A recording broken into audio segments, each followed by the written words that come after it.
प्रकृति में हर कर्म का परिणाम होता है।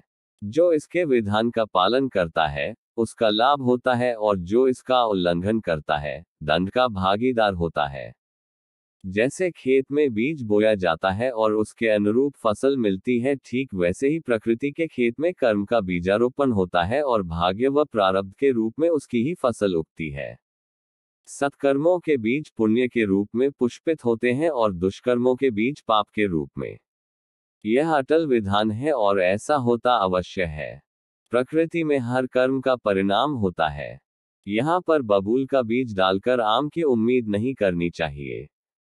प्रकृति ने अपनी सृष्टि के संचालन के लिए विशेष नियम विधान की व्यवस्था की है। जो इस विधान को जानते समझते हैं, वे कभी भी भूल नहीं करते। आसक्तिवश, मोहवश, कामनावश और क्रोधवश किया गया कर्म हमें कर्म बंधन में जकड़ता है और इससे उपजे परिणाम का सामना करना पड़ता है। किसी कर्म का परिणाम कब आएगा और बुरे परिणाम से कैसे निजात पाई जा सकती है, इसका भी एक विशिष्ट विधान है। जो इस विधान से परिचित होते हैं, वे किसी कारणवश हुई गलतियों से छुटकारा पाने का प्रयास करते हैं। चाकू के गलत इस्तेमाल से हाथ भी कट सकता है, और यदि हाथ कट जाता है तो उसकी पीड़ा को भी अगलना ही पड़ेगा। हाथ न कटे इसलिए चाकू का इस्तेमाल सावधानी से करना चाहिए। वैसे ही सभी कर्मों के साथ सजग और सचेष्ट रहकर ही बर्ताव करना चाहिए।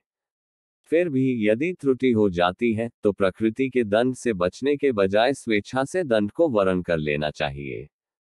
त्रुटियों के लिए किए गए स्वेच्छा से दंड वरण करने को तपस्या कहा जाता है। भोग और तप ही ऐसे दो माध्यम हैं जिनसे प्रारब्ध को काटा या कम किया जाता है। किसी क्षण में किए गए एक छाटे से दुष्कर्म का परिणाम भी कभी कभी भीषण परिणाम लेकर आता है। इसलिए जीवन में सदा सत्कर्मों के बीज डालना चाहिए, ताकि उनसे पुण्य के फल उगे और उनसे जीवन सुखी संपन्न हो जाए। पता नहीं किस दुष्कर्म का परिणाम कितना घातक होगा और हमें उसकी कितनी कीमत चुकानी पड़ेगी। इसलिए प्रकृति के दंड विधान से बचने के लिए जीवन में सतत सत्कर्म करते रहना चाहिए।